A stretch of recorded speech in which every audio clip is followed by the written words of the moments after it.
Good evening, everyone, and welcome to the live stream. I hope you're all very well tonight. So, first of all, I want to say a massive thank you to Ada. Thank you so much for that super chat. Good evening, Max and Maxiteers. Not Brexiteers, but Maxiteers. So, let's see who else is on the chat. Thanks so much for that super chat. On the stream tonight, we have Raven1983 Witch. Great to see you. Anonymous, great to see you. Paul Clark, hope you're well. FSM is the dog. FSM certainly is the dog. Anonymous, great to see you. I already said hello to Anonymous. Killer, great to have you on. Hope you're well. We have Dr. Johan, great to see you. Hacks, hope you're well. Glasgow Case, great to see you. Hope you're well. We have Inconsequential, great to see you. Lenan, great to have you on. Hope you're well. We have, let me see. Super, great to see you. Mecropod, great to have you on. Reagan Elite, great to see you, Reagan. Hope you're well. We also have Tom, great to see you, Tom. Did I say inconsequential? Hope to have, I'm sorry, great to see you on. We have Ben, great to see you, Ben. Doc, great to see you. Gene T, great to have you on. Good evening, Max and everyone. Hope you're all well. We're all well. I'm well. A little bit cold here today. Just to say, it was, I think this time last week it was t-shirt weather. It was about 30 degrees here in Italy, where I live. And today it was 5 degrees and there was a hurricane blowing. It was, I thought it was going to snow at one stage. That's how cold it was. Just so crazy. It was a few days ago, it was really hot. Now it's really, really cold. But I think that's what's happening all over Europe. We have Eddie, great to see you. Eddie, John O'Sullivan, great to see you. Mark Sanders, great to see you. Akis Mad, hope you're well. We have Dara Monaghan, great to see you. We have, who else have we got? Well, we're up to 152 viewers, that's great. Remember, guys, to smash that like button. As they say on every YouTube channel, smash that like button. Peter, great to see you. Matthew, great to see you. Draconic, great to see you. Hashbury, great to have you on. And then I have to go very quickly because there's so many people on. I won't be able to say hello to everyone. I'm sorry. We have Tiny Demolition Lover, great to see you. Duke, great to see you. Hope you're well. And then it jumped. For some reason it refreshed without my permission. And we have Alice, Herbie, Hedgehog Legs, great to see you. Shanine, great to see you. QA Library, hope you're well. Did I see Conservator? I always miss Conservator. I'm sure Conservator is here. Okay, Miss Mango and many others. Richard Abu, great to see you. Monkeytron, great to have you on. UBI, everyone is on about UBI. Okay, so let's want to talk about different things. Labour, the Labour Party, of course. The pandemic, what's happening with the vaccines, and of course Northern Ireland, what's happening in Northern Ireland, which is extremely concerning. Sugar Free, great to see you. Bonsoir. That's me. Hi Max, that's me. Mr. Fairy Cake. I love fairy cakes. Unfortunately, I love fairy cakes. Martin Otto, great to see you. Hope you're well. So let's start off with the Labour Party. So and before, of course, no Conservator yet. What's happened? What's happened to Conservator? Yes. Remember, you can support the stream by hitting me with a super chat. I'll read out your comment on the stream. And of course, you can support the channel by becoming a Patreon, and you have access to Discord and all that fun over there. Lots of fun on Discord. So let's jump to the first story, of course, which is Labour Hartlepool candidate to double efforts to win by-election. So I've said, maybe not everyone had seen the video I uploaded recently or a few hours ago about the Labour Party. So Keir Starmer was doing well until about November last year, and then things started to go a bit downhill. I love you too. Things started to go downhill, and it seems to be there's a correlation between the rollout of the vaccine, which of course is not Boris Johnson's doing, it's the NHS. The NHS has been the success, but unfortunately the public are looking at the rollout of the vaccine as a success that Boris Johnson has achieved, something that he has done, when in reality it's the hard work of the NHS. We have a super chat, but it hasn't appeared on my screen yet. There's a bit of a delay in the chat for some reason.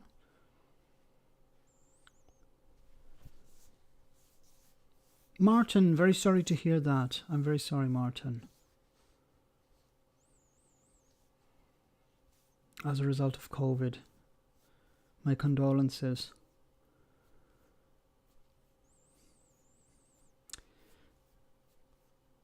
I hope you're okay in this period. Mr. PKJ, thank you so much for that. Galyev Avu. So that's where you're from, Galyev. Galyev in English is Galway. Very nice.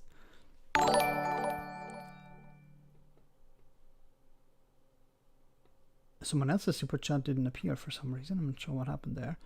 So thank you very much for that, Mr. Peter.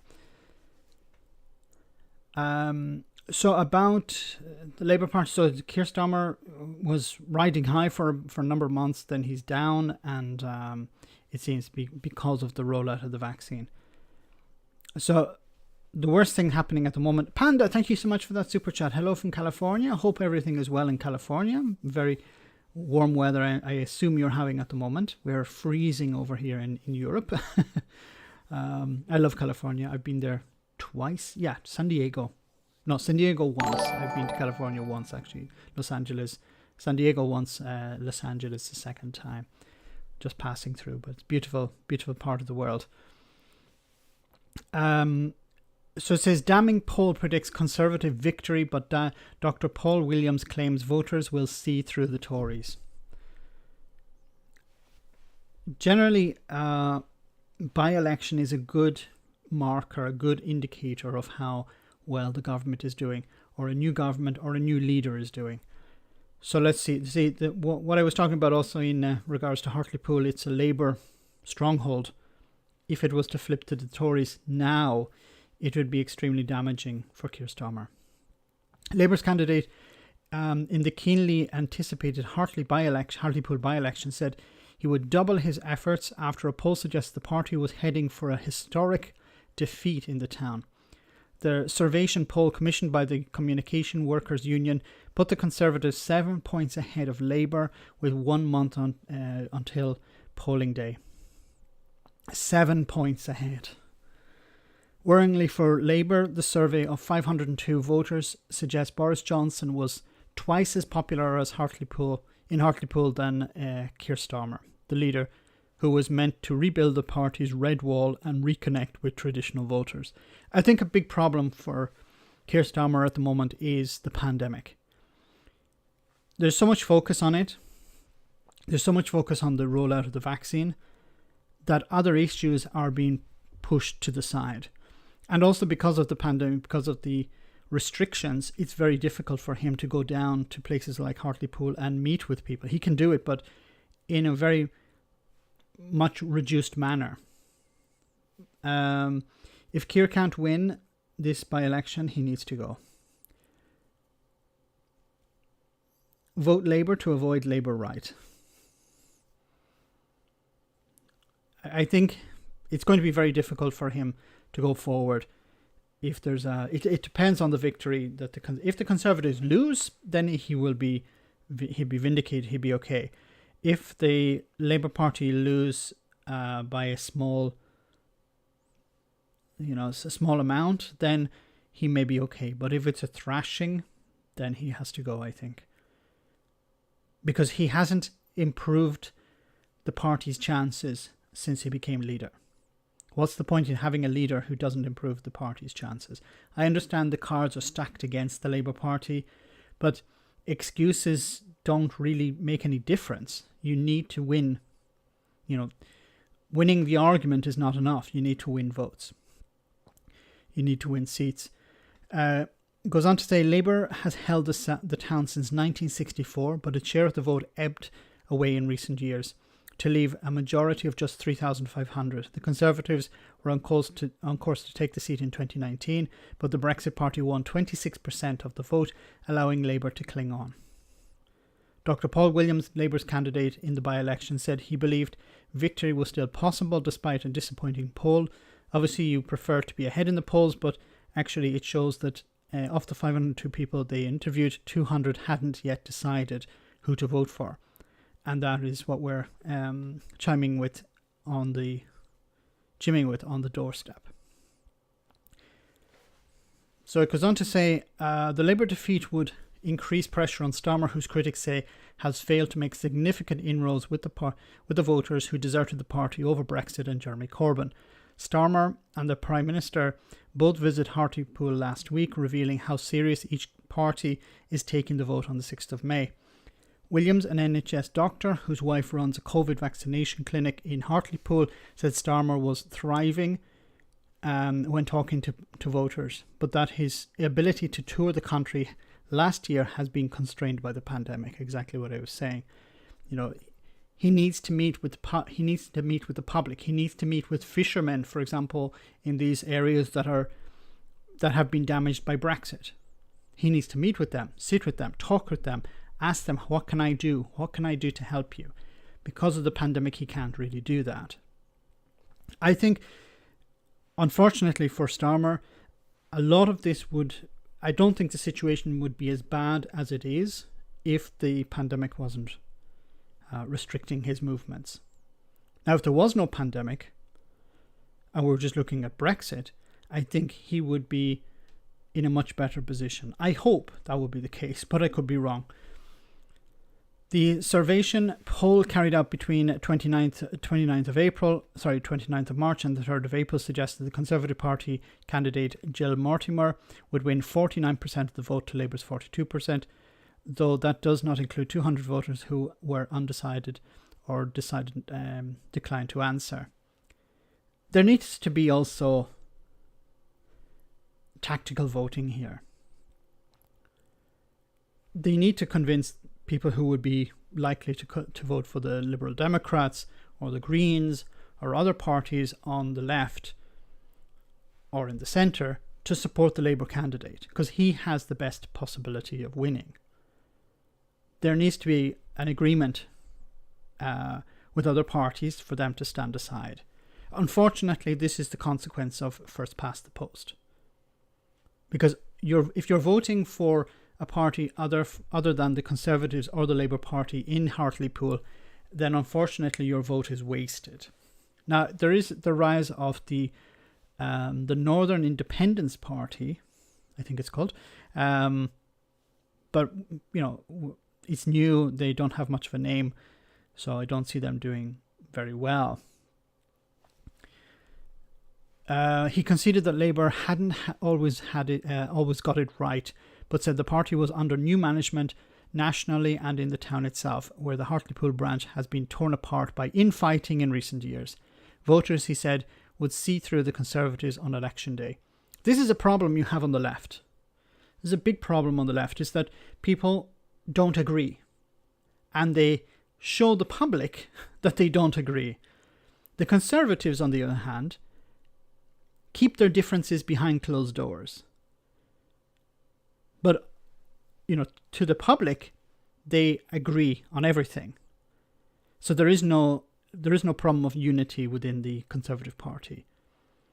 There are, of course, groups within the party who disagree with the party itself and the party leadership.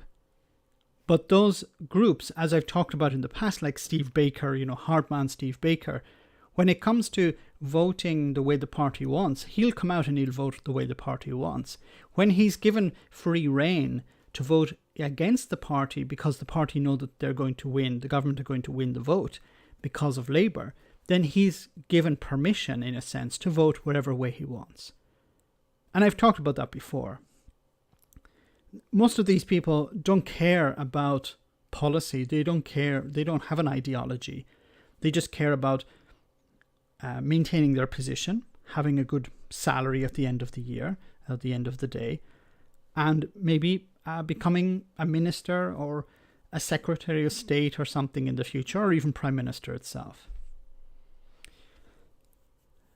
Dr. Jonathan Hopkin, the Professor of Comparative Politics at the London School of Economics, said the Conservatives were almost certainly going to win the seat this time. He said the Labour Party needs to move beyond a base of urban professionals and generation renters.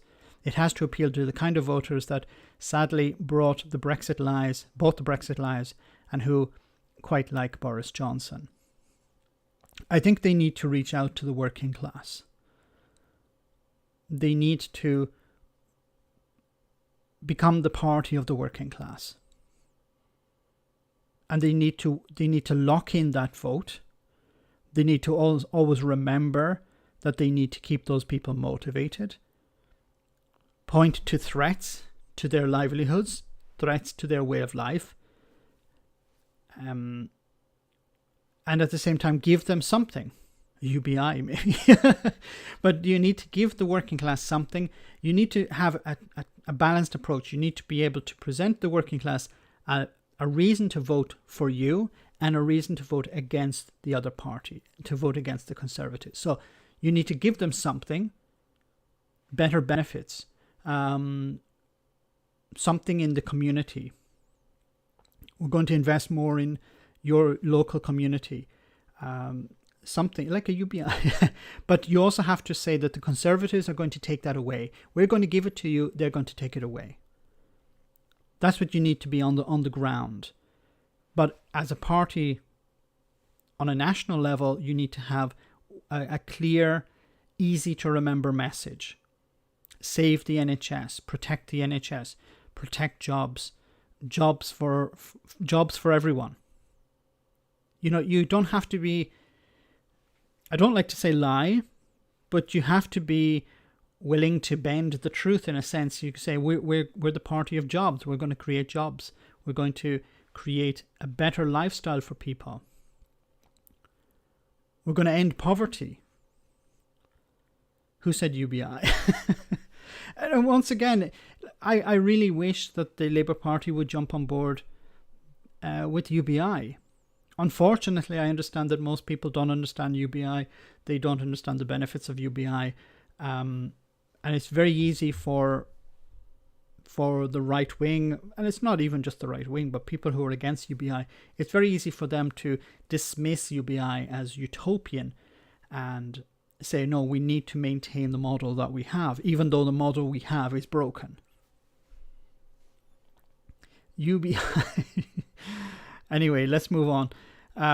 So I wanted to just, for those who hadn't seen the video today, I just wanted to replay this video that was from LBC, where they interviewed a guy called Andrew Fisher, who is a political commentator on the left, and he's going to talk about Keir Starmer. Keir Starmer needs more fire in his belly. The working classes didn't like Magic Grandpa very much. Magic Grandpa.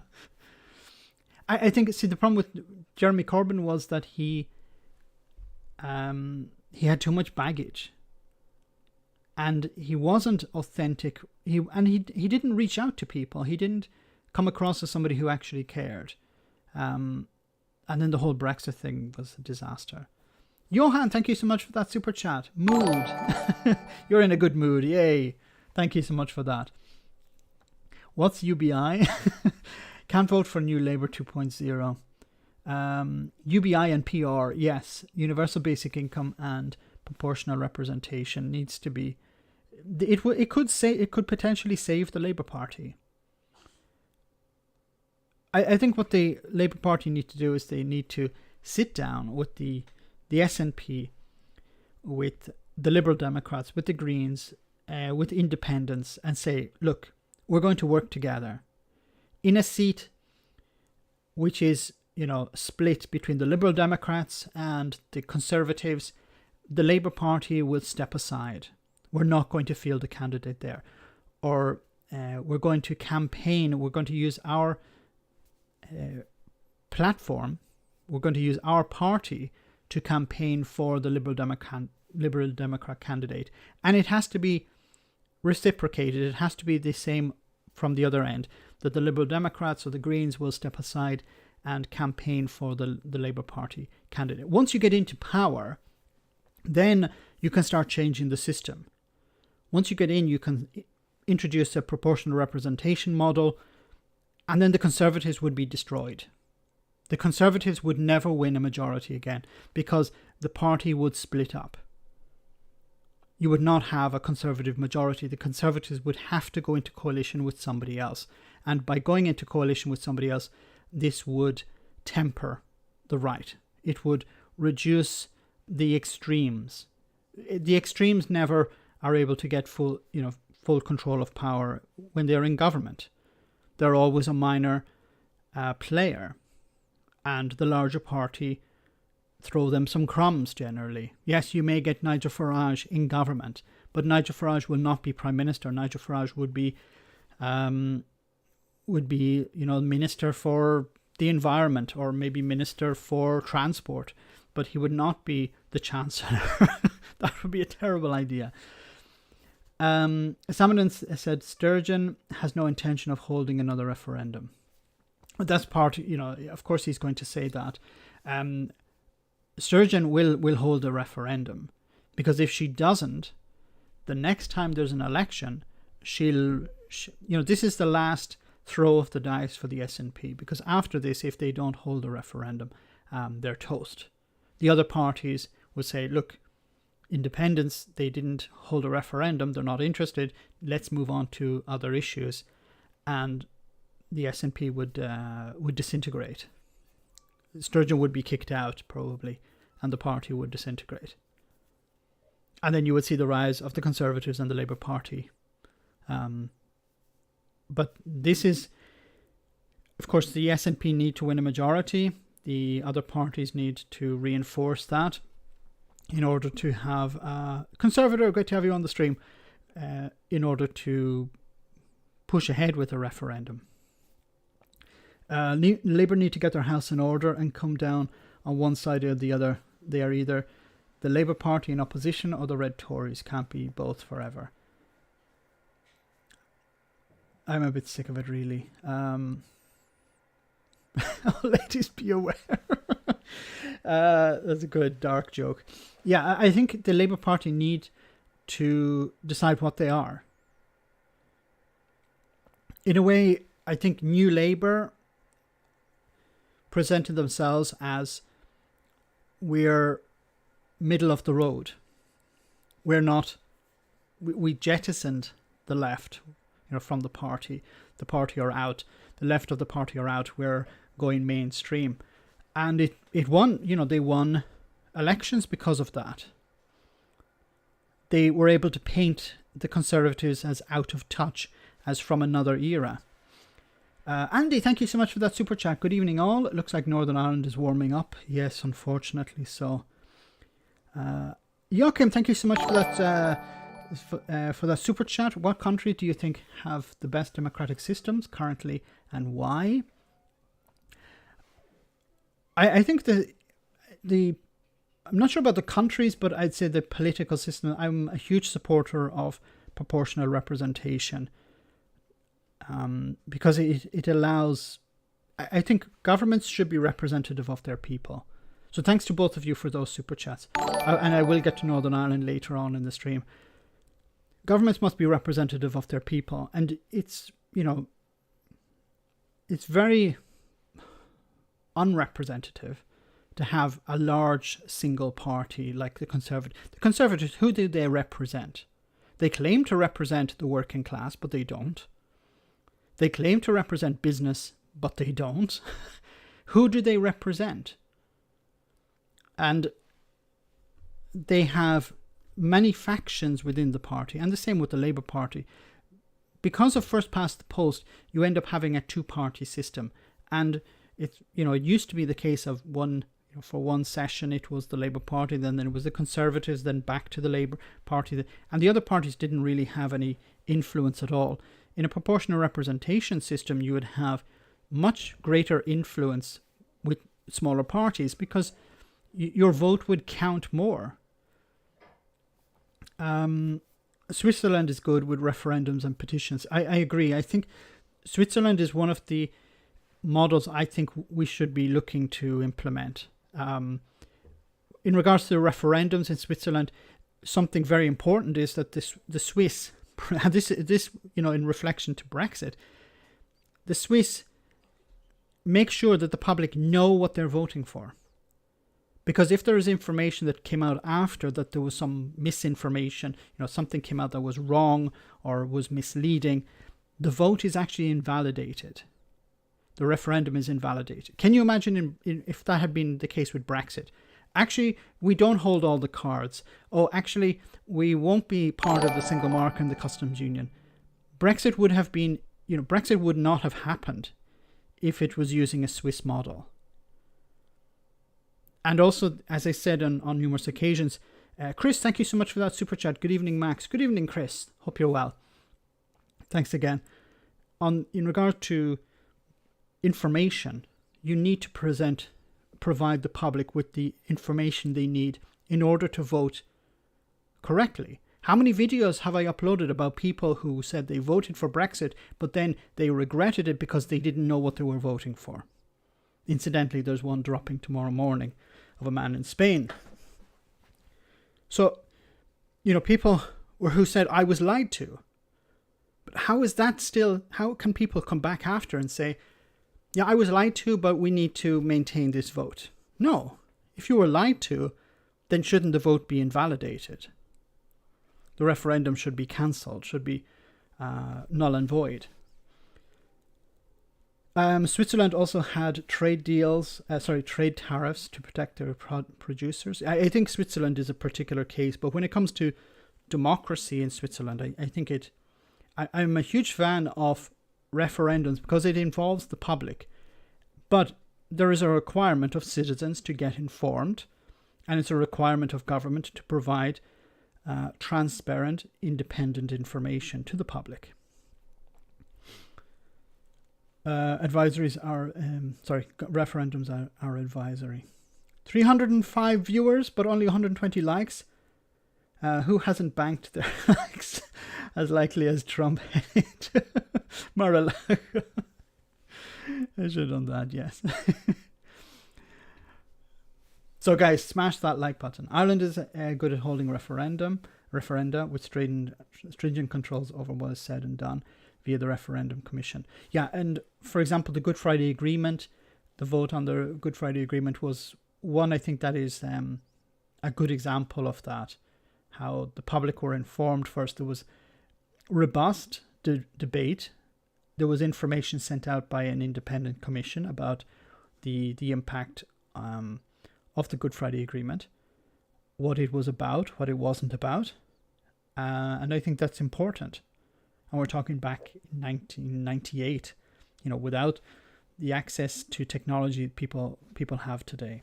Anyway, I want to show you this response to what Keir Starmer should be doing. Going to see a more aggressive, passionate leader of the Labour Party, or is this it?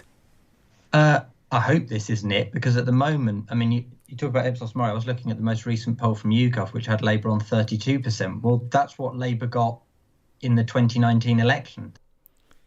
That's what I'm saying. That's what I was saying before.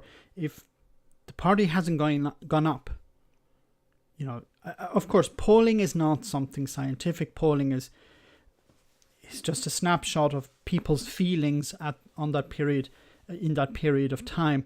But it's not looking good. And if Keir Starmer can't improve on Jeremy Corbyn's position, then I think he has to go. 32%. So that's not a lot of progress. But I do think we need to see more passion. Keir Starmer was never going to be a replica of Jeremy Corbyn or anybody else, nor should he be a replica of anybody else. Especially not Jeremy Corbyn. I knew you won't like me saying that. Especially not Jeremy Corbyn. But I've said on numerous occasions that Keir Starmer needs to drop a few F-bombs. He needs to, say something, even controversial. Say something controversial where it gets people going, what? What did he say? Huh? Because the worst thing when you're a politician is to be irrelevant. Look at look at Nigel Farage. Nigel Farage is constantly trying to reinvent himself. Now I think he's over. His career is, he's dead. But he's continually trying to reinvent himself, and he's making controversial statements. I think he has run out of steam. But Keir Starmer is new. Keir Starmer should say something, like, for fuck's sake, Boris, or something like that on the radio. Because what would happen? This would go viral. It would alert people. People would be like, wow, I didn't expect Keir Starmer to say something like that. And people will view him as in a different light. Now, I could be wrong. It could completely backfire. But what would be the response from the Conservatives? The Conservatives would start attacking him for, dropping an F-bomb. And then he could use that, say, I'm sorry. When I'm pissed off, I say things that I shouldn't have said. Or I say things that perhaps people don't like to hear. And then he can use that and run with it. They would try to paint him as unprofessional or whatever. But then he would have to say, well, I'm unprofessional in their eyes, but I care about these issues. Turn it around. Use it as a weapon. Use it as a tool that you can use against the opposite, against the party, against the government, I should say. If Labour can't beat this incredibly corrupt Tory government, they may as well give up and go home. Nigel argue. I'm afraid so. Hair in a suit. Nobody knows what Keith stands for.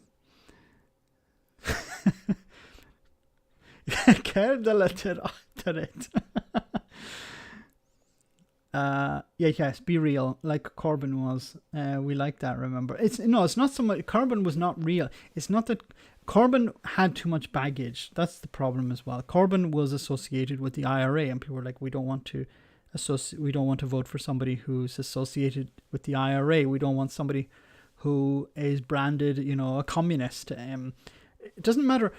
You have to take control of the narrative. Keir Starmer doesn't have control of the narrative. Boris Johnson has control of the narrative at the moment. Be like Jonathan Pye. It don't have to go that far. But I think he needs to show some, anger, humanity. That, what do people think when they see Boris Johnson ruffling his hair before he does an interview? Think about what people think and then project that in public. But it has to be authentic. It cannot be, prepared. Look at that fucking idiot. Something like that. You're going to piss off people, but you're going to get your name out there. Corbyn won the Peace Prize. Starmer is not politically astute. Which is strange, because you would imagine somebody who had, cross-examined terrible individuals, somebody who had been a prosecutor, you'd think he would be somebody who would be able to deal with this. Hedgehog Legs, thank you so much for that. For the swear box. It's not me saying it, it's me saying what Keir Starmer should be saying. Thank you so much for that. That's very kind of you. Buy a comb. But he needs to find some sort of approach, I think. Anyway, let's continue. But that didn't go well though, Andrew, did it? It went so badly. Of course it did, but as I said, Labour's on 32% in the polls currently. It was on 32% in 2019 election. So, it's not going great. I think he has to show a lot more passion, and I think the time is right now that he does. He has to stop saying, sort of generalities and go on to some specifics. Choose some issues that really matter to people, whether it's about work. He's talked a little bit about the fire and rehire practices of companies like British Gas, which have been appalling. Aaron says Corbyn met with the provisional IRA before the British government did. Look, when it comes to what Jeremy Corbyn did, I actually have no problem with, I actually commend him for meeting with the IRA. because he wasn't meeting with the IRA in order to carry out attacks in London. He was meeting with the IRA because he thought, maybe I can have some influence. Maybe I can try and speak with them, try to understand what they want, and try to not negotiate on behalf of the government, but try to reach out to them, try to understand them, try to explain, what they think to the British people. Because what they're hearing in the media is that these people are one-dimensional terrorists, that they're not even human.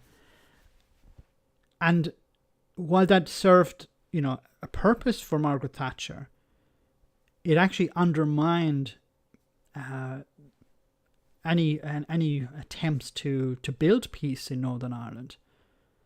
So I think what Jeremy Corbyn was doing, I don't know the full details of it, but I look at it in a similar way to Tulsi Gabbard in America, who was going to Syria, and she was meeting with Assad in Syria, and she was condemned for doing that. And she said, but, what are we supposed to do? Should we just ignore these people who are our opponents? Or should we sit down with them and try to understand them? Try to understand what motivates them, what they are trying to achieve. It doesn't mean that you agree with what they're doing. Of course not. You don't have to agree with what they're doing. But you have to sit down and understand these people. Churchill met with the IRA, and Tories love Churchill. It's true. It was a different IRA at the time, but yes. He did actually. He met with them in the 1920s. The Workers' Party is a new party of the left, trying to appeal to the working class voters. At the moment, unfortunately, I think the problem is first past the post. So any small parties, unfortunately, on the national level at least, and when it comes to councils, that's different, but on the Westminster level, it's a waste of time. It's a waste of a vote voting for any of the parties that are outside the mainstream. So, if you're voting for anyone but the Conservatives, Labour, SNP, Liberal Democrats and the Greens, I think it's a wasted vote. I hate saying that, but that's the problem. That's the reality of the political system in the UK. I tended to believe Labour was dead in Scotland, but it seems they have a good chance of beating the Tories to second place in May. That would be brilliant. That would be epic. Potato in a wig and Matt half-cock. You should see him go when he's standing next to a candidate. Firing key workers in the middle of a pandemic and rehiring them on worse terms. That's a shameful practice, and I think most people in this country would oppose that as well, and the opinion polls show they do. So he's got to find issues like that which resonate, which will encourage people in that category you just mentioned. So it needs to, as I said before in the video, it needs to be overarching policies. It needs to be high level. Protect the NHS, save jobs, create jobs, UBI. But it has to be something that catches people's attention. People connect to the Labour Party. At the moment, you ask them, what does the Labour Party stand for? I don't know. And that's the biggest problem facing the Labour Party at the moment. Because you stand for nothing. You can't encourage people to come out and vote for you if you stand for nothing. What do the Conservatives stand for at the moment? Getting Brexit done. Of course, Brexit is a disaster, but the public don't see it on a daily basis. They don't see the consequences of Brexit. And that is, as somebody had talked about before, Brexit is like a slow puncture in a car. You're driving along, there's a slow puncture. You don't notice it until, it's too late. And Brexit is a bit like that. Brexit was not the absolute shambles disaster on the 1st of January, also because of the pandemic. But you can see on a daily basis how businesses are struggling. Businesses are trying to adapt. They're moving production or their warehousing off-site out of the UK into the EU. They're getting a way around the problem. But that slow puncture is still there. and there's no going away from that. But it's not as dramatic as, an earthquake or a terrorist attack or something that people will see. They switch on their TV and they'll see this disaster in front of them. Brexit is not like that. And in a way, that is protecting people like Boris Johnson and the Conservatives, protecting them from the consequences of Brexit. And of course, the pandemic is, in a way, reducing the impact. So something interesting that was brought up in this video is about British Gas. Fire and rehire. So I wanted to talk about this story here. This is from the Mirror. It says, thousands of British Gas customers threaten to switch over fire and rehire controversy. So what is this about? This is about companies like British Gas and others. British Airways were doing something similar, or at least threatening to do it. So people who've been working for the company for years, they would be laid off, saying, there's a pandemic, we can't keep you on. And then a few months or a few weeks even later, they would be rehired again, but with new conditions. Of course, worse conditions. So people who had dedicated their life to the company for decades would be thrown on the scrap heap and then offered, we'll hire you back again, but here are the new conditions. You're starting from the bottom rung of the ladder once again. So it says here, thousands of British Gas customers have threatened to quit the supplier over controversial plans to sack workers who do not comply with the new contract changes this month. Angry customers, many of whom have been with the supplier for decades, have complained to the company, urging it to scrap plans that would leave workers worse off. This is something that needs to get some legs and start moving. This is something that the Labour Party should be pushing for. I don't know how their media works, but they need to be promoting this. Because this is not just British Gas, there are many companies doing this. 24 Tories, 20 Labour projection. It comes after hundreds of engineers received dismissal letters last week as British Gas issued a final warning to staff to accept new working hours. Remember, British Gas is not a public company in the sense that it's not state-run. It's a private company. It's a PLC, I think. Under new terms, staff would have to work an extra 3 hours a week without pay, extra pay. They will also be reduced pay for working on weekends and bank holidays. This is extremely concerning because, you have somebody who's coming to fix your boiler, install a new boiler or remove the old one or whatever. But you want somebody who's doing the job correctly because they have the right number of, they have the right pay and they're not working to some sort of strict regime in regards to the number of hours they can work. So they say here staff would have to work an extra 3 hours a week without extra pay. Why? Why is that the case? Why are you not paying people if they work extra? They should be paid for that. But the concern is that, if workers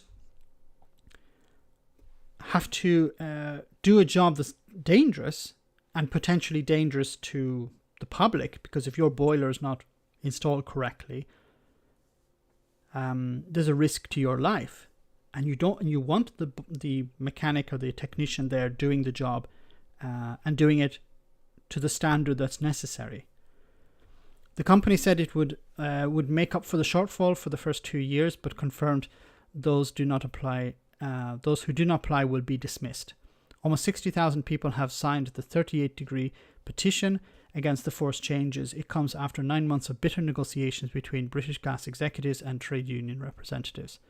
Somebody said in the chat, where is workers' rights? They're gone, unfortunately. You said it better, Max. I don't understand.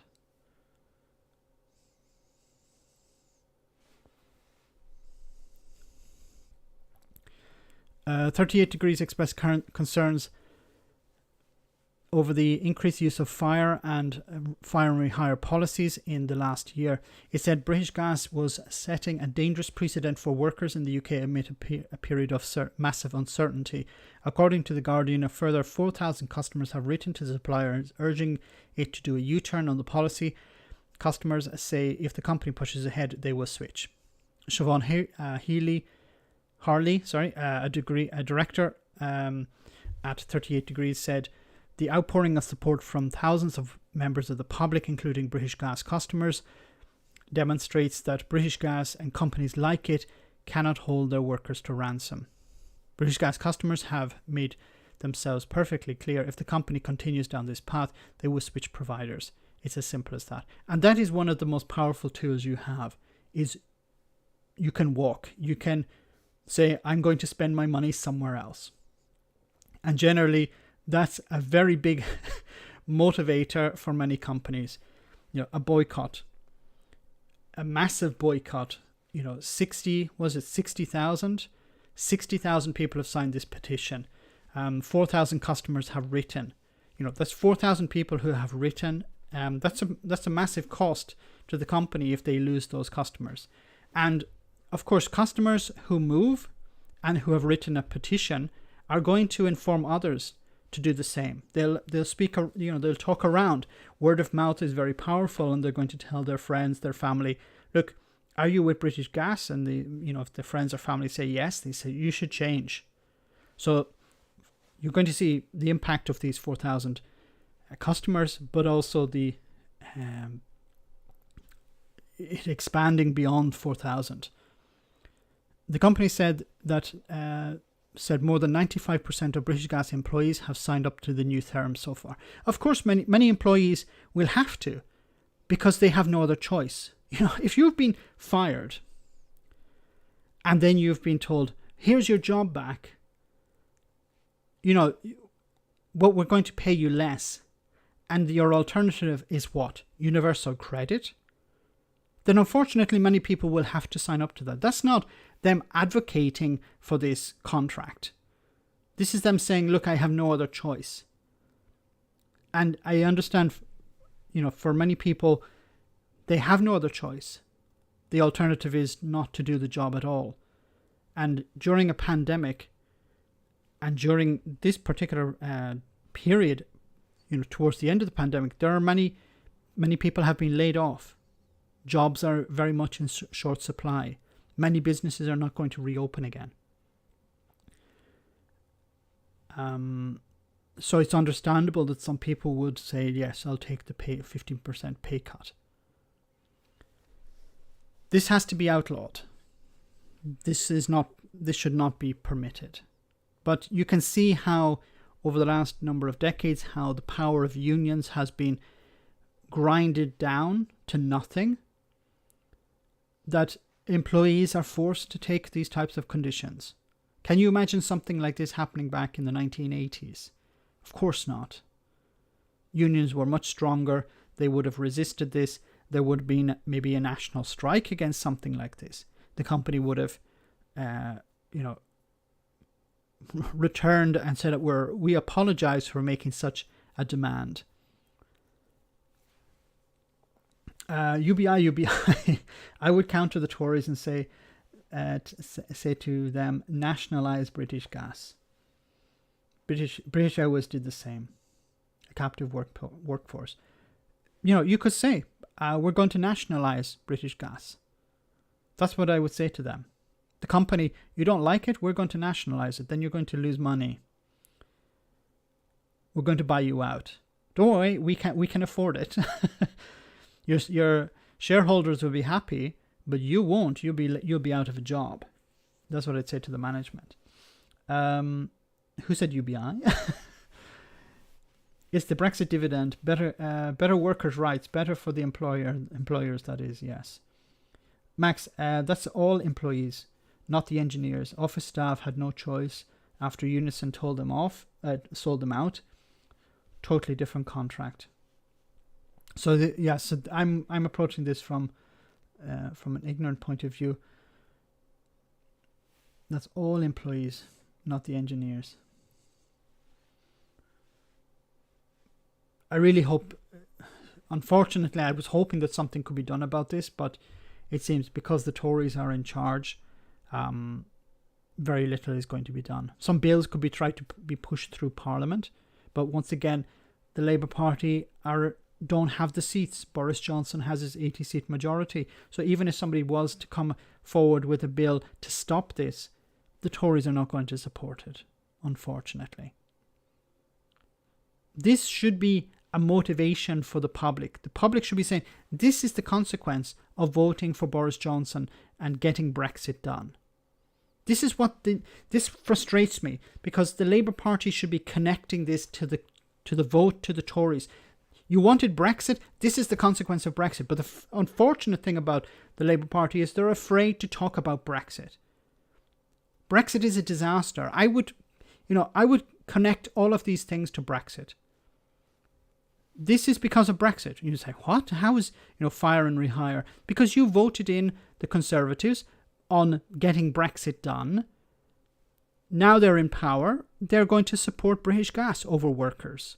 But you wanted the Tories in power to get Brexit done. Well done. There is an alternative. Get the Tories out and get a government that will actually stand up to British Gas. But you need the Labour Party to stand up against Brexit. Maybe I'm stretching it too much, but I think you need to convince the public that they voted for something that's against their own interest. I'm starting the Glasgow case. Thank you so much for that. I'm starting the UBI swear jar. You're due a few hundred. Even more. I have to tone it down. Evening all. Sorry I'm late. Thank you so much for that, Glasgow case. Sorry I'm late. Has Max talked about UBI yet? Daily Blaze, great to have you on the stream. I think you would agree with everything I've said so far about the Labour Party and about British Gas firing people and rehiring people. An absolute travesty. It should be illegal.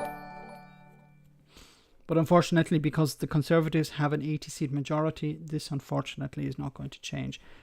You could put, as I said in the past, there is an alternative. There is the Labour Party, but there is another way. Put pressure on your local Conservative MP. So we don't accept this. This is unacceptable. You need to stop this. If you support the government here, we're going to vote you out. It has to be concentrated. It has to be focused, like a laser. Focus on the MPs, the Conservative MPs. So would you like to be an MP again at the next election? Would you like to maintain your position? Yes, I would. Then you need to vote against this. You need to vote for this policy, or you need to vote against the government when it comes to this policy. You need to rebel. Many politicians will say, well, I don't want to go against the party because the party put me in this position. But if I can influence the party to compromise on something, maybe it will help me maintain my position with the constituents. Because there'll always be, in a true democracy, there should be a conflict between the party and the constituents. Nico, thank you so much for that super chat for the UBI swear jar. FFS. Richard is on the stream. Great to have you on, Richard. Wee Scott's dog, great to see you. Anyway, let's go on.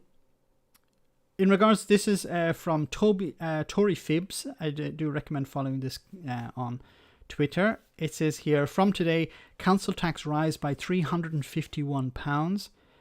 Energy bill cap at £96. Prescription charges rise by 20p. TV licence up £9. A Tory number 10 makes it harder and harder for families to make ends meet. But nobody's talking about this. Boris Johnson, if you ask people on the street, well, he's a man of the people. Boris Johnson's looking out for us. Boris Johnson cares about people. He does not. Okay, guys, I want to, as we're about halfway through the stream, it's important that we take a little break and watch something funny to lower my blood pressure. So I want to show you this very funny video. Maybe a little bit offensive to some people, but I think, we can deal with that. Dr. Johan, thank you so much for that super chat.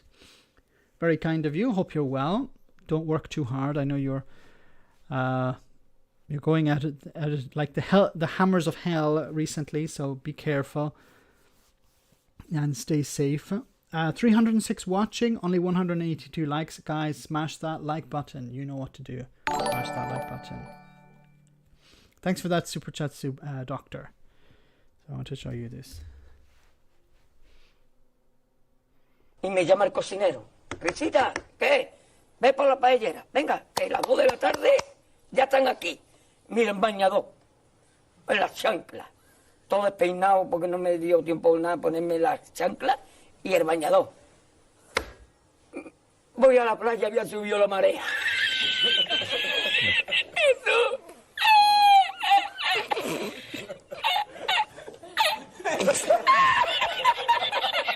Jesús. Había subido la marea y con una paella.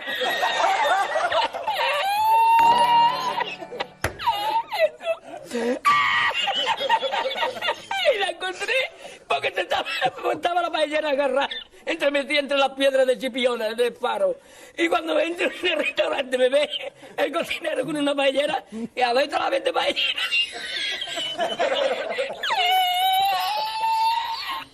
¡Asómate! ¡Mira dónde llega el agua! Llegaba el agua hasta el restaurante. Había subido la marea.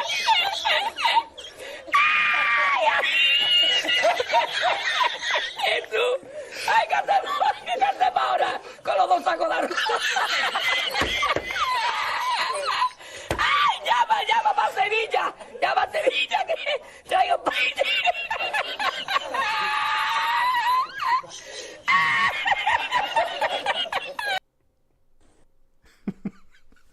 I think that was appreciated in the chat. The pair of gammons. Okay, let's move on. Where we go? Okay, we go on to his laugh is comic relief. Yes, it was a little bit offensive towards the end, but I think we understood that, what he was saying, what he was implying. Okay, let's continue. Well, as you're saying, so back to the serious business.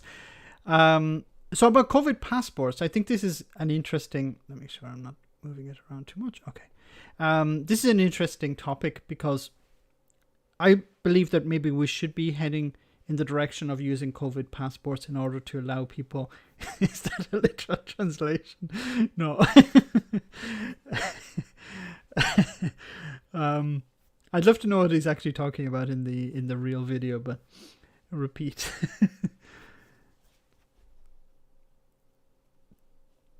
150,000 dead. You know how much he cares about people. Yes. So this is about the vaccine passports. Boris Johnson was on board and off board. Let's see how he is now. This whole idea of COVID certification, proof that you've got immunity, have had a recent negative test, or have been vaccinated. This whole issue has crashed into the political debate. Only yesterday the government issued a document saying in the clearest terms yet that they thought that certificates should be part of the nation's armoury against COVID. But there's a lot we don't know about how they intend to proceed with this. Steve Baker, the ringleader of the Tory lockdown skeptics, the COVID recovery group, said even if the government imposes or just recommends or just acquiesces with anything like this kind of certificate happening in, say, certain sectors of society, that will render our country unrecognisable. But he and others know that an awful lot of punters out there feel the country is already unrecognisable, and they think this might be a route back to something closer to normality. Boris Johnson at the moment is very closely aligning himself with them. Labour is saying, rather like Steve Baker, they don't know where the government's going with this, but they don't like the look of it. We don't know when those two forces of Conservative rebels and Labour might have an opportunity in Parliament to vote this down, if indeed they get an opportunity at all. What we do know now is that these certificates are already dominating the political landscape. Yes, and what is the end result?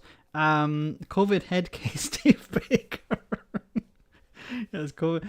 Was it Brexit hard man, Steve Baker? COVID passports are totally unfair until everyone had an opportunity to get a vaccine. I agree. I agree, Vicky. It does make much sense to have. We need to get everyone vaccinated, and then you could bring in these passports, because it's not fair to say, to younger people, for example, well, you have to wait for another few weeks or months before you get your vaccine, and in that meanwhile you're not allowed access to certain buildings, while older people do because by an accident of birth. That's not fair. So it needs to be, I think, if there is a vaccine passport, it needs to be in regards to it has to be rolled out when everyone has received access to the jab. Of course, some people won't get some people won't get the jab. Other people can't have it for medical reasons. Dr. Johan had said something. COVID passports based on immunity, not on vaccination.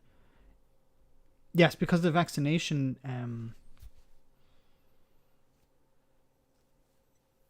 Well, you'd need it if you have a test, but at what stage do you have immunity? I assume it's only after you have the vaccine. No need for passports if everyone has both of their jobs. Then unlock the country. Not that it's locked now. But I think there's a fear that some people will decide not to get the vaccine, and that's the problem. That it will be available for everyone in the country, but some people won't get it. Here's a problem here in Italy is that even medical staff are refusing to take the vaccine.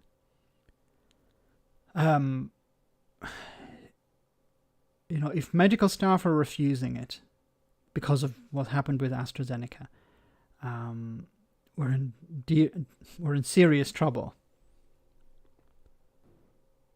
To show their QR code, they need to scan their face in order to authenticate themselves. There we go. Andrew Budd's company is working on an app that proves your COVID status. When you come to check it, this app here is the checker app. This is what the person at the door of the on the door of the venue would show. The checker now has to scan the QR code. That now shows the vaccine status of the person. This Liverpool theatre was supposed to be trialling how to get audiences back into indoor venues, taking COVID tests on the way in.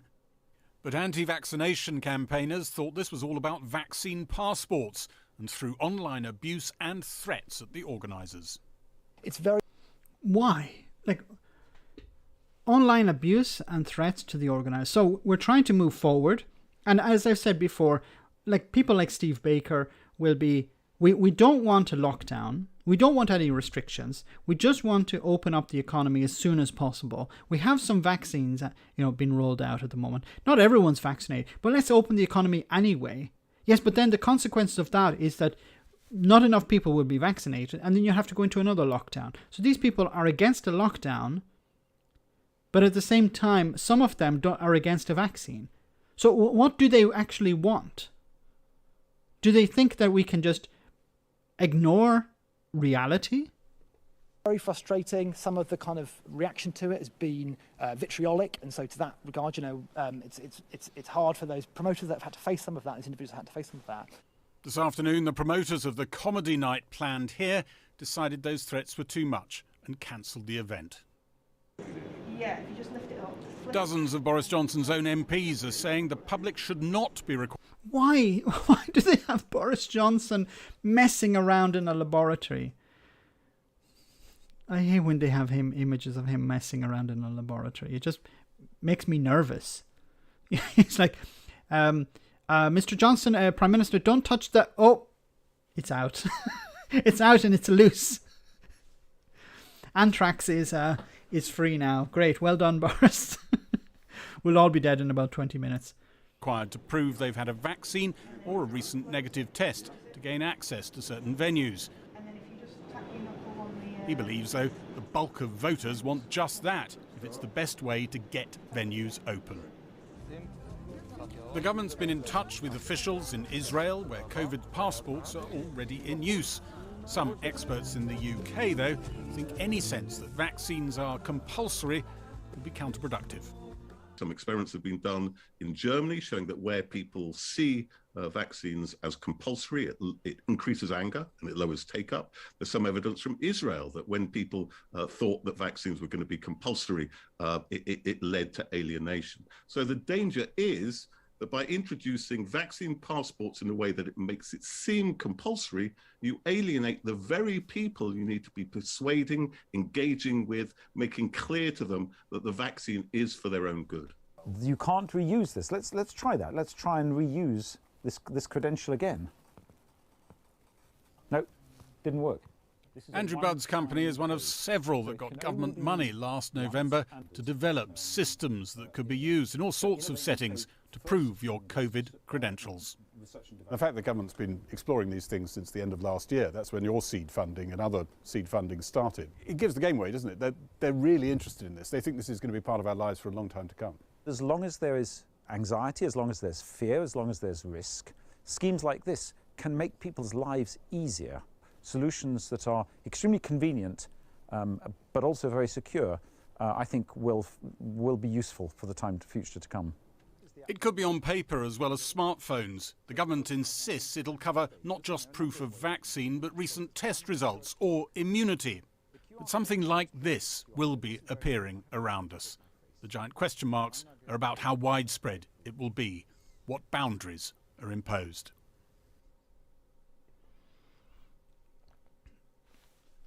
Maybe I'm wrong, but I think until we have everyone vaccinated, we're going to have something like this. Because we're seeing businesses, on the other side you have businesses who want to reopen. Offices, for example, anyone who supports this is a fascist. But like, for example, if somebody owns a business and they say, look, I'd like to have my employees back in work. Some of them have not been vaccinated. I can't afford to be testing these people on a daily basis.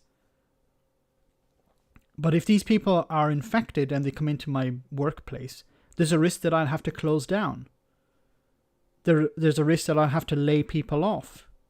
I'll have to furlough people. Well, if I say I'll only allow people in who have been vaccinated, is it positive? Is it the right approach? I don't know.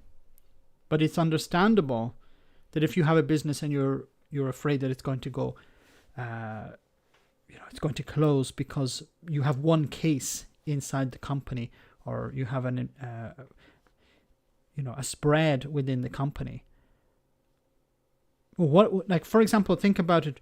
Imagine if somebody goes into a workplace. That workplace is said to be COVID secure. It turns out that it's not COVID secure because they didn't have any checks or didn't have sufficient checks. And somebody dies because they came in contact with somebody who had COVID in that workplace. Is that company liable? We get vaccinated we're getting vaccinated at work. It's a slippery slope, Max.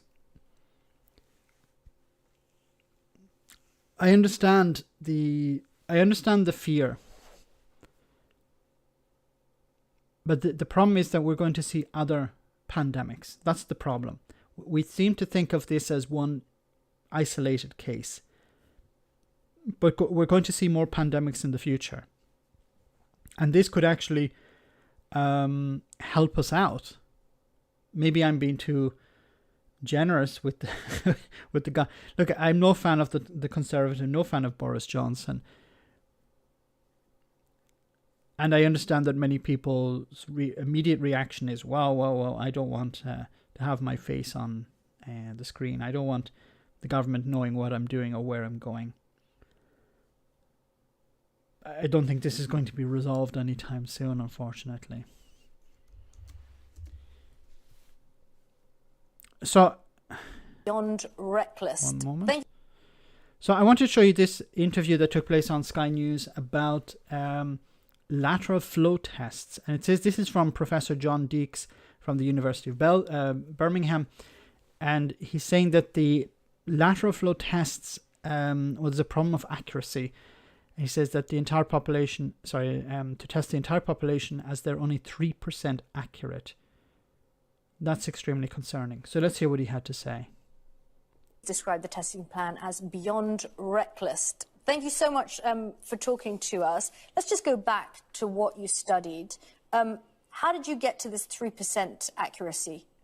So we did a study in the students in December last year as they were being tested before they went home for Christmas. And we tested all of those who came forward, which was over 7,000, with the lateral flow test, and we found 2 cases.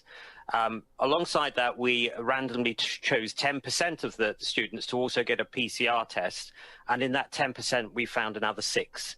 So if we work out that if you've tested all of them, would have expected to find 60. So would have found 2 out of 62, and that gives you 3%.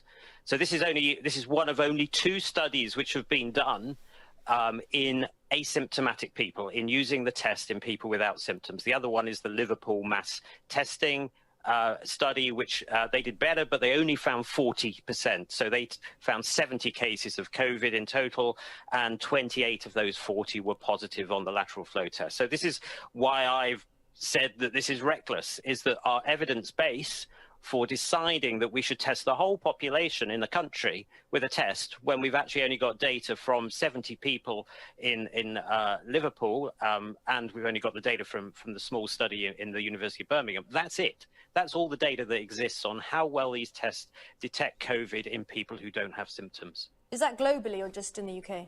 Well, the UK is the only place which has done studies of this. So yes, this is global. This is the totality of the evidence. There are other studies that Public Health England did, but they were done in test and trace centres. They were testing people who were coming through test and trace centres, and it actually works a lot better in people who've got symptoms. If we use these tests in test and trace centres, we could do a lot of good. We would be able to help people get results in 30 minutes. We could get contact tracing started straight away before people leave the centres. We put infection control teams there. We give people help in getting financial support there. But that's only when people have symptoms.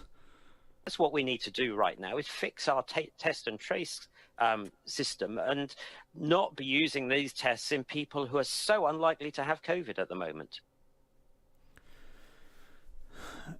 It smells like somebody has received money in order to push this. Let me read some of your comments on the stream, guys, because you guys make the stream. If you need a passport to go to the supermarket, it's more or less mandatory to get a vaccine. If there have been biometric apps, we need tighter security to prevent hacking and draconian penalties against abuse and negligence. In my honest opinion, I agree. They need to be robust. My fear is that there'll be too many holes in it. The Tories will outsource the app development like the test and trace app, and it won't work. They've already they have some companies. Well, they received some funding in order to develop the app, but they haven't won the contract for it. If the government starts doing things like this, trust in vaccines, which is amazingly high in the UK, will fall for any future pandemic, Max. You're probably right. I don't know. Maybe I'm projecting too much myself onto this. I say, look, I would like to have the vaccine. I don't have the vaccine at the moment. I haven't received it. I would like to have it. I'd like to have that peace of mind that now I have it. I'm protected, so I can go out. I can do things. If it required a passport in order to go to different parts, of Europe, I'd love to visit my family in Ireland. I can't do that at the moment. If I do go, I have to self-isolate for 14 days, or at least 10. That's a real pain in the arse. If someone said, look, you just install this app on your phone, we're going to get access to some of your data, okay, I don't care. I would prefer to be able to move around freely. I think we give up a lot of our freedoms. Google, for example, have access to huge amounts of our data, and we hand it over on a daily basis. Maybe I'm too gullible, but I understand you're surrendering something in order to have something else. So I would definitely consider having the app installed if it meant I'm free to move around. No point even considering lateral flow, as it's not 100% conclusive. Don't even know why it's even been mentioned at this stage. I think it's been mentioned because perhaps somebody received a contract for it. That's why it's been more robust than test and trace, I hope. Anything is more robust. That video was used once to explain that people don't need to worry about Trump's wall. Just fly. No one is going to ask for a passport at the supermarket. It's an idiotic point.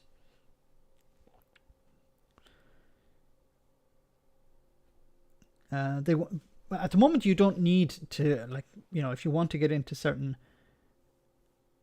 for example, here in Italy, until recently, you needed to have your temperature checked before you got into some buildings. The supermarket, no. But certain buildings, you needed to have your temperature checked. Somebody could say, I don't want people reading my temperature. I know that's a bit of a stupid thing to say. Could use blockchain security. Hancock could be the block. Priti Patel could be the chain. I think Priti Patel is quite used to using chains and other such paraphernalia. It's probably got a lot to do with how well the test was conducted. £37 billion is the GDP of some countries, and it's still failing. What is the vaccine situation in Italy today, Max? I haven't read what the rollout has been. We're about, I think, 8% of first and second jabs. So I think the UK is at the moment is at 14%. So Italy is quite far behind. Things are improving. The rollout seems to be getting a bit better, but the problem is, we have to tell the truth here. The problem is that AstraZeneca didn't deliver on its contract, which has created a huge amount of problems in Europe. Maybe the European Union didn't have the right type of contract, but the reality is that we're suffering because AstraZeneca didn't deliver on its contract, and now the European Union has to source vaccines elsewhere. At the end of the day, it's going to be a case the EU will have a glut. They'll have, more than enough, but at that stage it will be too late for some. Oh, I'm missing some of the chat. Let me read some more. Same in Ireland. How's the vaccine? Sorry, yes. Those gun-style thermometers are worthless. Really? Patel can kill with thought.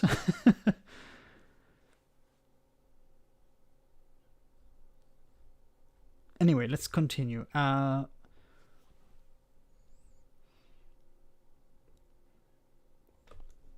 So, as I was talking about AstraZeneca, well, some bad news when it comes to AstraZeneca. Standing by the vaccine that's been the driving force behind rollout. The Prime Minister today on a visit to an AstraZeneca plant in Macclesfield.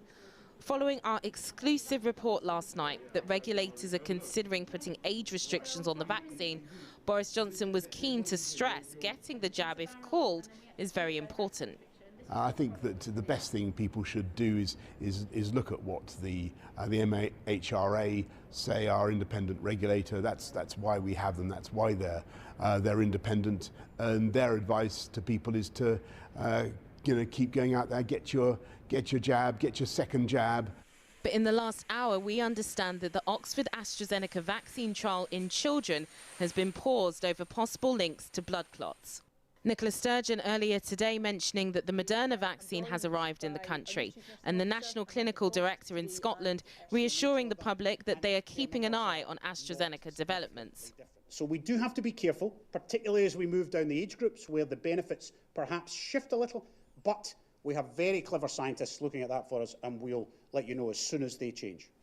While publicly the position of the vaccine regulators in the UK and Europe is the benefits far outweigh the risks, the MHRA say they're doing a thorough and detailed review with no decision yet made. Privately, among epidemiologists, discussions are being had about whether this is true of younger age groups. A week ago, I was quite sceptical that there would be a link between the AstraZeneca and the cerebral venous sinus thrombosis, CVST. With information that's come out since then, I think the likelihood that there is an association is much more strong than it was a week ago. So what would be your message to people watching in their 30s or 40s who are potentially worried about taking the AstraZeneca vaccine? I think at the moment, people in that age group aren't being called up for their vaccines unless they're suffering from some other pre-existing disease. If they are, then it is very much in their interest to go and have the vaccine, because if they do get the infection, they're more at risk of getting severe disease and dying than other people in their age group. This is where the Prime Minister got his AstraZeneca vaccine just a few weeks ago. Then he was urging people to get vaccinated if asked, and he's done the same again today. But that hasn't stopped questions being asked about the link between AstraZeneca and blood clots. That is being investigated by the European Medicines Agency and also the WHO. And that doesn't just have implications for here in the UK and in Europe, but in developing countries as well, where AstraZeneca is the only vaccine around. Here in India, they're keeping all the vaccine supplies they can as cases reached a record-breaking high of over 100,000 in a single day. Night curfews from 10 p.m. to 5 a.m. are being extended across the country. Back in the UK, a decision on the future of the use of AstraZeneca for younger people is expected this week. And the stakes couldn't be higher. This memorial wall just opposite the Houses of Parliament, a heart for every COVID victim, showing how important it is that lives are saved from this virus. Well, we're now joined by Professor Callum Semple, who's a member of the SAGE Advisory Group. Now, Tom, don't say these things, okay? Watch the info. Sorry, I have the right to get polio and give it to you. No, you don't. 226 likes viewers versus 305 likes. Everyone gets a clicky pen. Yes. Professor Semple, should we be worried tonight that AstraZeneca had to pause their vaccine for children? No, I don't think we should. This has been done out of exceptional caution. And the big story still is that for a middle-aged, slightly overweight man such as myself, my risk of death is 1 in 13,000. The risk of this rare clot, which might not even be associated with the vaccine, is probably 1 in a million. So I'm still going to say that it's better to get the vaccine than not to get the vaccine. And we can pause and take time to carefully consider the value for children, because they're not at risk of death from COVID. We do recognise they do get some long COVID, and we do recognise a rare inflammatory condition with children, but it's incredibly rare. And how many people die of blood clots normally? I don't have that figure at my fingertips, but far more people than that die of straightforward strokes. And this is a kind of stroke. It's a rare one. It counts for about 1% of strokes. There also is there's a spanner in the works here. Some people catch COVID around the time of vaccination, and this makes it incredibly difficult to tease apart causation and association. And one way of getting clots is to catch COVID. I think there's no question that what you've said tonight already is pretty comforting. But can you say any more to people as they consider whether they should have the AstraZeneca vaccine or not?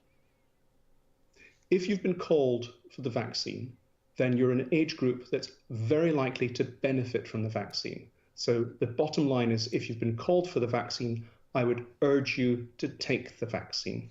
Now, we're reporting tonight the outbreak of this new variant in Brazil, and it's had absolutely dramatic impact on their figures. Should we be worried about, a third wave? And if we are, might it be springing from Brazil? Could it come here? I think there's justifiable reason to be cautious and to have reasonable worry about a third wave. In fact, most modelers and epidemiologists expect there to be a bump round about July, August. That's not going to be a surprise. I don't think we should be worrying excessively about it coming from Brazil or anywhere else, because at present the major strain in the UK is the Kent strain, and in test tube studies, although there's reduced effectiveness for the newer Brazil strains, there's still probably good enough protection to mean that the majority of British people will be protected. So yes, I think there will be a third wave. Consider it a bump in the road, but I don't think we'll be expecting to see a very large third wave because of a new variant such as the Brazilian one. But one can never be sure. That's why we have to retain some degree of caution, and people like myself and my colleagues keep a very close eye on what's happening. I think it's, I fear that there is a third wave coming from the likes of Brazil or other countries where there are new variants arriving, and we don't know the impact of those variants. And it could be a case that the vaccines are not fully effective against it and we'll need booster shots later on. Let me read some of these new variants will keep coming over if we keep flying it over. Yes, that's the problem. You need to close the borders. Close the borders, vaccinate everyone, and then reopen the English strain. It's actually called, the Kent variant in Britain, but the English strain in Europe. Anyway, let's move on. There was, I want to move on to Northern Ireland. No, sorry. Just a moment, my monitor is turning off for some reason. Before we get to Northern Ireland, just wanted to cover, just jump to Brexit for a moment. It says here, this is from the 1st of April, not April Fool's Day, but it's not very new, but it's still relevant. It says here, Scottish dog food firm relocates to France due to export red tape. Of course, in The Guardian, it says the founder of the Scottish dog food business has told how Brexit forced him to move to France after his exports to the EU were halted because of new trade barriers in place since January the 1st. After 10 weeks of daily calls and emails to government representatives, who he said were absolutely terrible, Antoon Murphy said he was left with no other option than to relocate or face losing the business. The trade deal they agreed at Christmas is very close to as good as no deal, he said. He said he set up Antos Dog Chew Company in Ayrshire in 2005 and has grown it into a business with 19 staff and a turnover of more than 8 million. Something that pisses me off about this as well is that the fishing industry are asking for compensation, and they're likely to get compensation. But why does this man not get compensation? Why does his business not get compensation? It's been affected by Brexit. It's risking closing down. But when it comes to the fishing industry, yes, we need to compensate the fishermen. Why the fishermen and not this guy? Is it because the fishermen are politically more active? Is it because the fishermen fishing is sexier for the public? I don't understand this. This guy should be suing the government. The government said everything would be okay, and they're not okay. It goes on to say, and these 19 staff are probably going to be laid off. About 60% of his sales were dog chews made from deer antlers, a sustainable and safe alternative to the bones popular in the UK and across the EU. He told of being hit by a double Brexit whammy, with new documentation needed to certify his products comply with EU food health and safety standards, and a haulage industry that would not touch food exports from smaller businesses such as his. He hit the first wall in January when he discovered the chews dog. Chews and other treats were classified as animal feed, and each dispatch needed a health certificate. Not only was it £200 extra cost for each order, whether the consignment was £40,000 or 500, but the precise health certificate did not exist for Antler Chews and any other of his unusual products. This is the problem as well. The bureaucracy doesn't, one problem is the bureaucracy. The other problem is that the bureaucracy doesn't actually exist. Yeah, I need to fill out a form on this product. We don't actually have it listed. So what do I do? Can I export? No, you can't. Our products are quite niche, and there is I've actually seen these in the supermarket, or not the supermarket, in the pet shop. These antler things for chews. Other products are quite niche. Our products are quite niche, and there is no specific health certificate for them. It took us about 10 weeks of daily calls and emails with the Animal Health Agency to finally get somewhere into obtaining export health certificates for our product. They were absolutely terrible. After the breakthrough on health documents, his hopes were dashed again when he learned that no haulage firm would take pallets of his products because it was deemed too risky, with the threat of food being checked at the border in Calais, delaying the entire truck. So he's moved to France, and that means that France will benefit from Brexit. Jobs will be created in France at the cost of Brexit.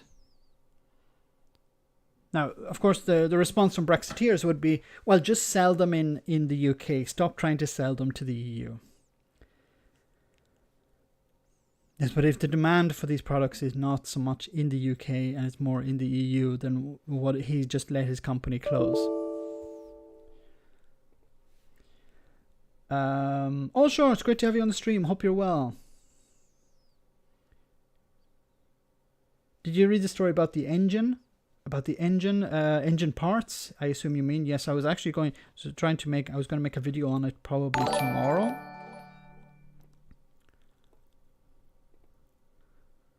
Yay, I have a new follower. Can I get a France job? Max, the fishermen have to be compensated because they got to keep the British fish happy. Happy British fish, it's a Brexit prerequisite. You can only feed a dog so much, yes. Send in Mike. I mean, Murray Ross. I mean, Douglas Ross.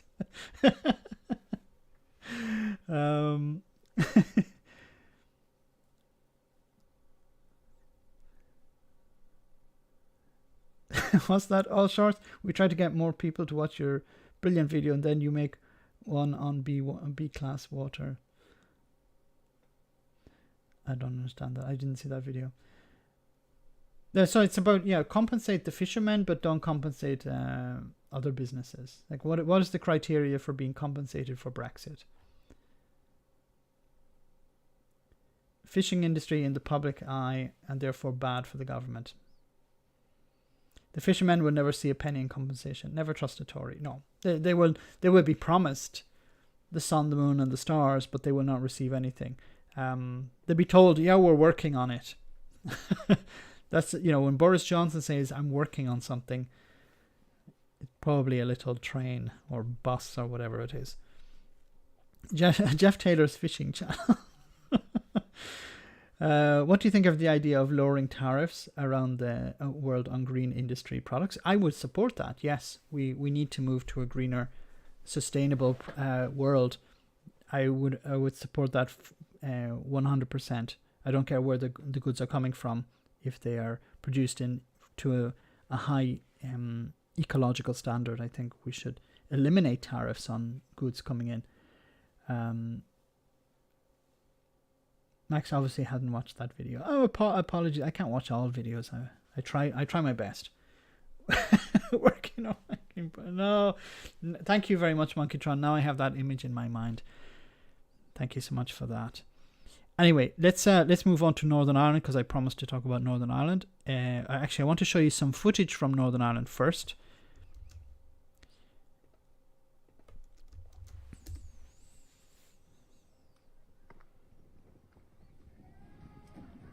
So it says here, police in some parts of Northern Ireland have come under attack.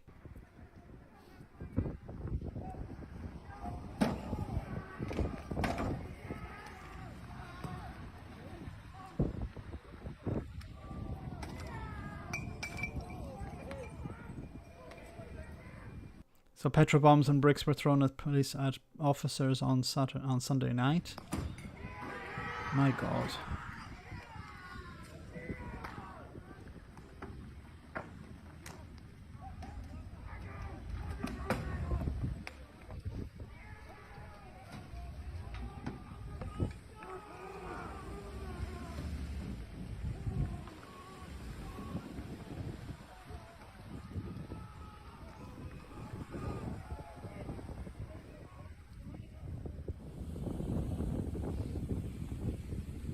These images remind me of the 1990s. I remember, I didn't live in Belfast, I didn't live in Northern Ireland, I lived in the Republic, but I remember on a daily basis switching on the TV and seeing images like this. These armoured Land Rovers driving up and down, people throwing bottles, bricks and stones at them. Rioting is a pastime here, Max, unfortunately. Thanks for that super chat, Ira. Look, I received some flack where I talked about how this was related to Brexit. This is indirectly related to Brexit because the DUP understand they're losing power. They voted for something. They voted for Brexit, and now they've realized there was a big mistake. And they're trying to backpedal. They're trying to distract the public from the disaster that Brexit is for Northern Ireland. And there was a funeral that took place. I don't know when this funeral took place. Members of Sinn Féin attended the funeral. There was something, I didn't see all the images, but they weren't respecting social distancing, and the police did not intervene. Now, I've heard some stories saying that the police didn't intervene because they had met with members of Sinn Féin before the funeral took place and something was agreed with the police. Anyway, the DUP immediately attacked the Police Service of Northern Ireland, the PSNI, for not imposing restrictions on the funeral, claiming that the PSNI are supporting Sinn Féin in some way or not being even-handed. But at the same time, a few weeks ago, I saw images, I posted them on Twitter, images of loyalist paramilitaries marching around, not maintaining social distancing, and the police not intervening. The police officers were just letting them pass through. So, on the one side, you have the loyalists and the DUP complaining about the Sinn Féin not respecting social distancing and not getting punished for it by the police. And then on the other side, you have loyalist paramilitaries not respecting the rules and not getting punished by the police. So what can be done here? But this stems from the DUP. The DUP understand that they're losing power in Northern Ireland, and they understand that the last throw of the dice for them is to encourage the likes of these loyalist paramilitaries to cause trouble. Now, how this is going to help them, I don't know. But maybe it will encourage more people. It will divide Northern Ireland once again. The DUP thrive when the country is divided, when Northern Ireland is divided. When there is peace, when people are getting on with their lives, they're not going to vote for the DUP. They're going to vote for the Alliance Party. They're going to vote for moderate parties. And that's what the DUP don't want. They don't want peace in Northern Ireland. They want to create an atmosphere of tension.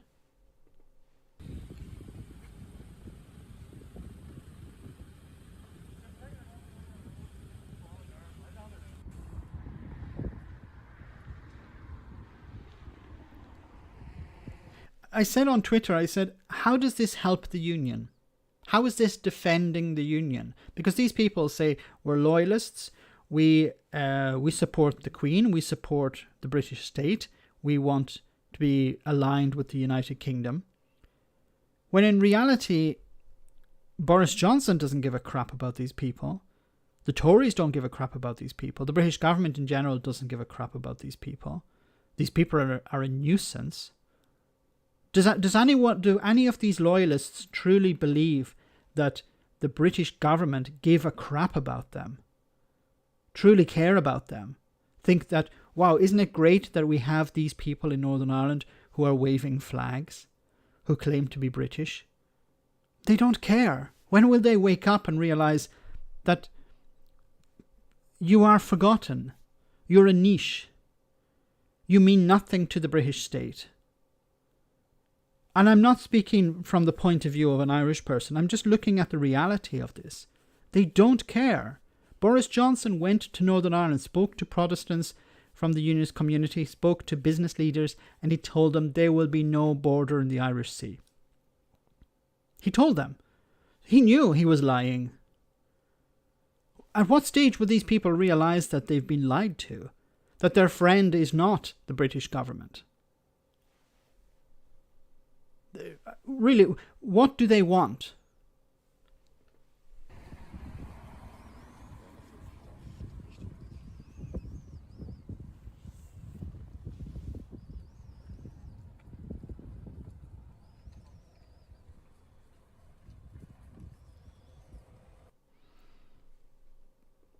And it's going on night after night. Just a bit more news on that. Just share this. So, criminal gangs encouraging children into violence on Northern Ireland streets, say police. This is something I was talking about in, I think it was on Twitter, about a 13-year-old boy who was arrested. A 13-year-old boy. How does a 13-year-old boy understand the Northern Ireland Protocol or, social distancing, whether the Sinn Féin are engaging in social distancing? No, that's a pile of crap. Tom, thank you so much for that super chat. Preemptive addition to the Northern Ireland swear jar. Or is it the North of Ireland swear jar? I call it Northern Ireland because that's its official name. I'm not going to, in Sinn Féin they will call it the North of Ireland, but officially its name is Northern Ireland. But thanks for that super chat. Fears are growing that disaffected criminal elements, we need affected criminal elements, are encouraging young people to orchestrate violence in Northern Ireland. Disorder has broken out in the streets again despite appeals for calm. A car was set alight in Sperrin Park in the waterside area of Londonderry, while there was also reports of violent incidents in Carrickfergus near Belfast on Monday night. Both locations have seen scenes of serious unrest among the loyalist communities in recent days. Former DUP MP Emma Little Pingley, now a special advisor to the First Minister Eileen Foster, urged those involved in the incidents in Carrickfergus to stop. She tweeted, "Emotions can run high and frustrations deep, but injury, arrest and prosecution will blight your life forever." What are their frustrations? What are they frustrated about? Honestly, what are these people frustrated about? They're not frustrated about. They've been convinced to be frustrated about something. They've been convinced to be frustrated by the DUP. We believe in the rule of law. Break it, and there are rightful consequences. Get home, be safe, and make your genuine concerns heard in a democratic and non-violent way. What concerns is she talking about here? In Carrickfergus, a crowd of young people gathered in the North Road area and lit a fire in the middle of the road. What are these people concerned about? Are they concerned about the union? Well, then they should be concerned with why the DUP voted to end the union. They shouldn't be angry with the police. They shouldn't be angry with Sinn Féin. They should be angry with their own people, because their own people threw them under a bus. It's like, you're thrown under a bus by the DUP, and your immediate response is, I'm going to be angry with the police. Petrol bombs were sporadically thrown at police. Can you imagine this happening in the UK? In Britain? Can you imagine this happening? Young people throwing petrol bombs. What do you think Nigel Farage would say about this? What do you think the Tories would be doing? They would be arming the police. They would say the police need to fire on these people.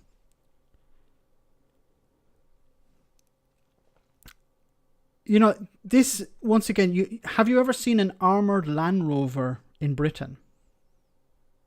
And I'm not talking about one from the army. I'm talking about a police armoured Land Rover. Doesn't that tell people something? How can unionists say, yes, this is Britain, when they see it's not Britain? It's completely different to Britain. Anyway, I'm getting sidetracked. A gang of about 20 youths were spotted at the site of an inflamed car in Sperrin Park. PSNI Chief Superintendent Davy Beck said the attacks were clearly orchestrated. There are criminal gangs involved here on the Loyalist side. This is about recruiting people into crime, into criminal activity. This is about marking territory as well. It's about showing off to the police that we are in control here. You think you're in control, we're in control. And unfortunately, you have all this being egged on by Loyalist paramilitaries and the DUP. So you can see some of the images here.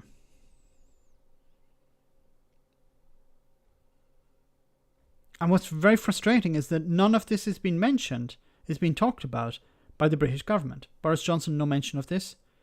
The Tories, no mention of this. The Home Secretary, no mention of this. The Northern Ireland Secretary isn't mentioning this either.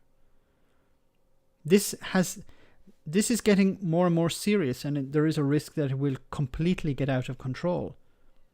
Who are these people? Why are they throwing bricks at the police? What is their motivation? What is their concern? Anyway, let me read some of your comments. Ireland is getting dangerous with Sinn Féin advertising openly for United Ireland. Joe Biden and his silly comments about Ireland, EU playing games, and the worst government in Westminster ever. I think there is... in regards to a United Ireland, I don't think it's going to happen for another number of years.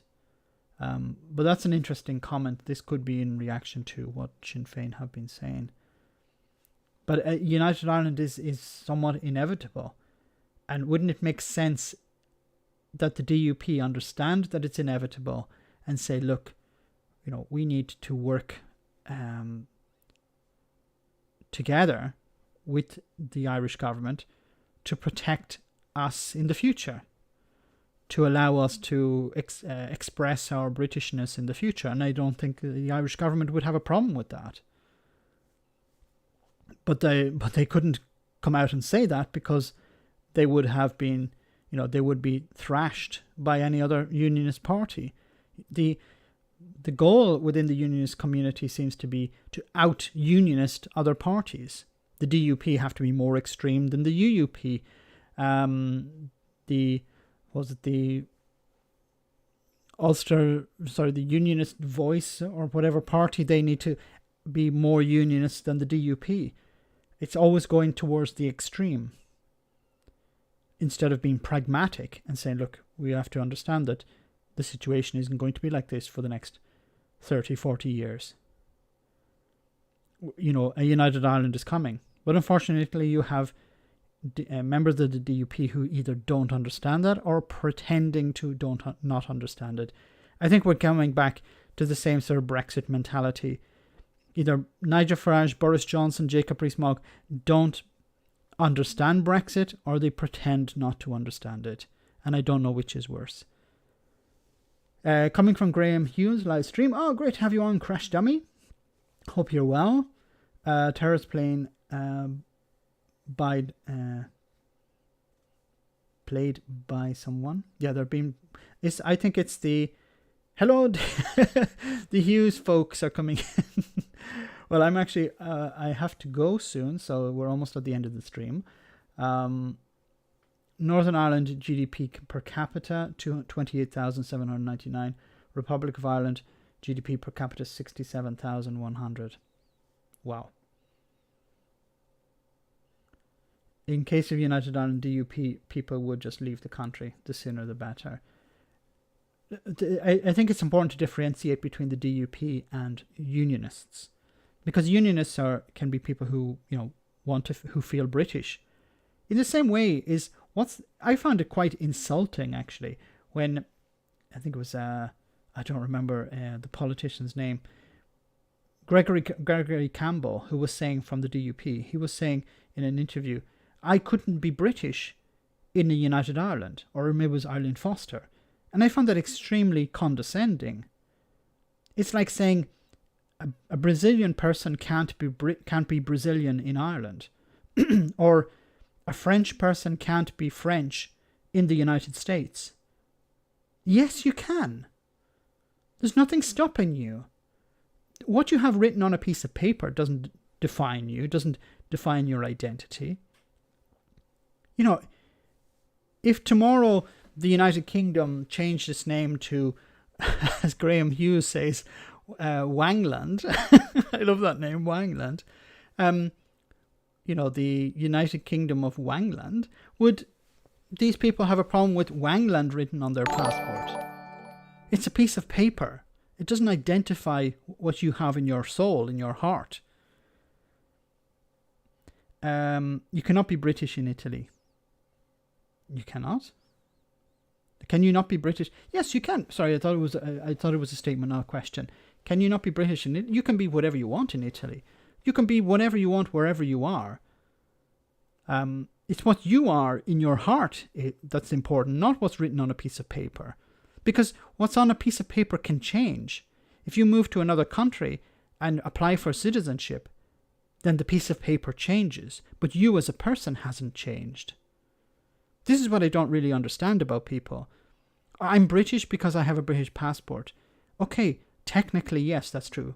Crash Dummy, thank you so much for that super chat. A little sign of appreciation for all that you do. Thank you so much for that. Very kind of you.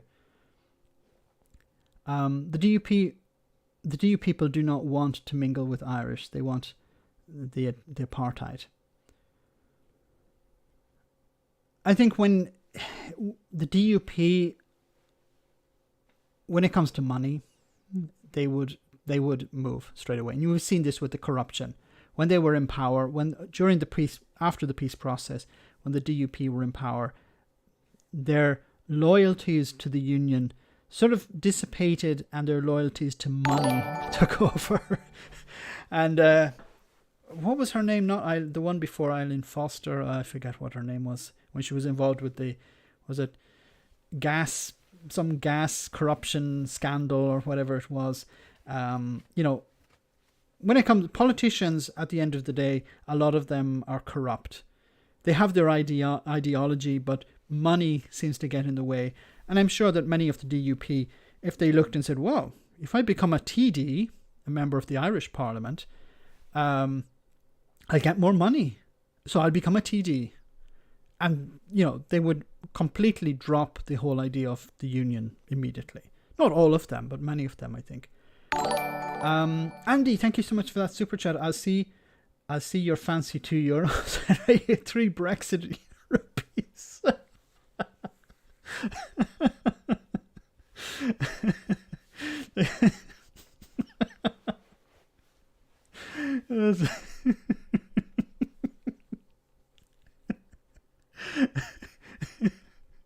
Brexit rupees.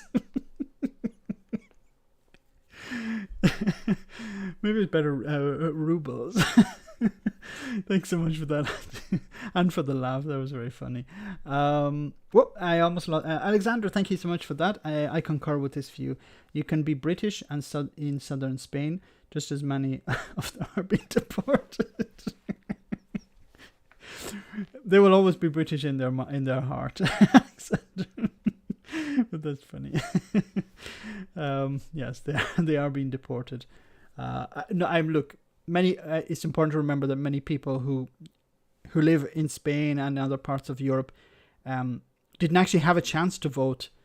Many of them would have stayed in the European Union, and unfortunately many weren't given the possibility to vote. Thank you, Brexiteers. Thank you, democracy. So guys, we're over the time of the stream. I want to say massive thank you to everyone. Loved the super chats tonight. Really, really funny. Have a great week, and I will see you all on Friday. But don't go yet, because we have our one for the road. So before we go, I want to say a massive thank you to everyone who came on the stream tonight for smashing the like button. That's great. I want to say a massive thank you to everyone who sent a super chat, and of course the moderators for doing a great job, and also the celebrities who turned up tonight as well. So there are some other YouTubers. Make sure to check out their channels as well. They pump out some very, very good material. So before we finish, of course, we have our one for the road. So I hope you enjoy.